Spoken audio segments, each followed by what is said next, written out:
శ్రీమాత్రే నమః. నిన్నటి రోజున మనం చండీ సప్తశతిలోని మధుకైటభుల గురించి తెలుసుకున్నాం. ఈ రోజున మధ్యమ చరిత్రలో ఉన్నటువంటి మహిషాసురుడు తాలూకా సైన్యాన్ని అమ్మవారు ఏ విధంగా వధ చేశారో తెలుసుకుందాం. చండీ సప్తశతిలోని ప్రథమోధ్యాయంలో అమ్మవారు మహాకాళీ స్వరూపంగా ఉంటే, మధ్యమ చరిత్రలోని 3 అధ్యాయాల్లోని కూడా మహాలక్ష్మీ స్వరూపంగా ఉంటారు అమ్మవారు.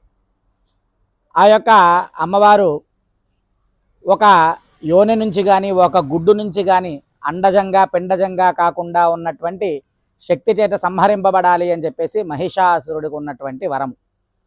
అప్పుడు అమ్మవారు తేజో రాశి సముద్భవం, దేవతల యొక్క తేజస్సు నుంచి అమ్మవారు ఒక రాశిలాగా అగ్ని ముద్ద ఏ విధంగా ఉంటుందో ఆ విధంగా అమ్మవారు తేజో రాశిగా సముద్భవించారు. ఆ యొక్క రూపానికి ఒక్కొక్కరు ఒక్కొక్క శక్తిని ఇస్తూ ఉన్నారు. శంఖంచ వరుణ శక్తిం దదోతస్యే హుతాశన. ఆ విధంగా దేవతలందరూ కూడా తమ తమ శక్తి నుంచి కూడా అమ్మవారికి అవయవాలు ఇస్తే, వాళ్ళ తాలూకా ఆయుధాల నుంచి ఒక ఆయుధ శక్తి నుంచి ఇంకో ఆయుధాన్ని, అలాంటి ఒక ఆయుధాన్ని సృష్టించి అమ్మవారికి ఇస్తూ ఉన్నారు. శంఖం ఉంటే శంఖం శక్తి నుంచి మరొక శంఖాన్ని సృష్టించి ఇవ్వడం.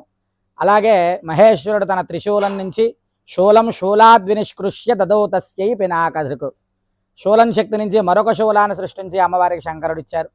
అలాగే బ్రహ్మగారు తన కమండల శక్తి నుంచి ఇంకో కమండలాన్ని సృష్టించి అమ్మవారికి ఇచ్చారు. ఆ విధంగా అమ్మవారిని మహాశక్తివంతురాలుగా తయారు చేసి ఆ యొక్క మహిషాసుర వధకి దేవతలందరూ కూడా పంపిస్తారు. ముందుగా మహిషాసురుడు సేనాధిపతి అయినటువంటి బిడాలహ అని చెప్పేసి ఆయన సేనాపతి. బిడాల శాసనాకాయాత్ పాతయామాస వైశిరం. బిడాలుడు అనేటువంటి సేనాధిపతి అమ్మవారితో యుద్ధానికి వస్తారు. ఈ యొక్క అమ్మవారు ఆ సైన్యాన్ని సేనాపతిని కూడా చక్కగా సంహరిస్తారు. ఆ తర్వాత మహిషాసురుడితో హోరాహోరీగా యుద్ధం జరుగుతుంది.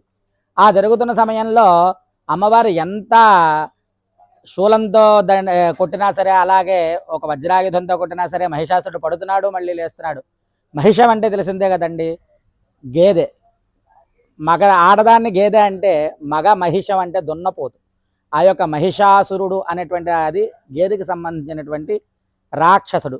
కాబట్టి ఒక గేదెరిస్తేనే మనకు కర్ణకఠోరంగా ఉంటుంది. అలాంటిది వాళ్ళ సైన్యము 100,000 మొత్తం యుద్ధభూమిలో అంతా కూడా రంకెలు వేస్తూ అటు ఇటు తిరుగుతూ ఉంటే అమ్మవారికి ఒక్క క్షణము ఆ యొక్క రావాలకి, ఆ యొక్క అరుపులకి కూడా ఒక క్షణము చిన్నది మగత లాంటిది కూడా వస్తూ ఉన్నది. మనకు మామూలుగా ఒక గేదెరిస్తేనే చిరాకు వచ్చేస్తూ ఉంటుంది. అలాంటిది 100,000 అరిచేసరికల్లా అమ్మవారు ఈ యొక్క మహిషాసురుణ్ణి వధించాలంటే మధువే ఒకటి, మనం మత్తులో ఉంటే తప్పిస్తే మహిషాసుర సంహారం కాదు అని చెప్పేసి అమ్మవారు గర్జ గర్జ క్షణం మూఢ మధు యావత్ పిబామ్యహం, ఈ మధువు త్రాగినంతసేపు ఎంత అరుస్తావో అరువు, ఆ తర్వాత నీ యొక్క చావు కేకలు విని దేవతలందరూ కూడా హర్షిస్తారు అని చెప్పేసి ఆ మధువు త్రాగి అమ్మవారు మహిషాసురుణ్ణి సంహారం చేస్తారు.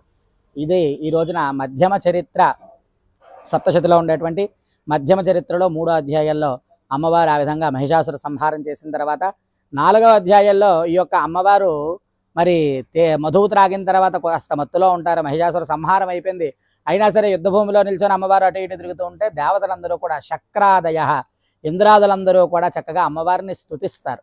ఆ స్తుతి 4వ అధ్యాయంతో మధ్యమ చరిత్ర అనేటువంటిది సమాప్తి అవుతుంది. ఇది చండీ తాలూకా సప్తశతి మధ్యమ చరిత్ర వివరము.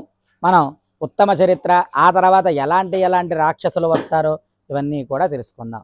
శ్రీమాత్రే నమః.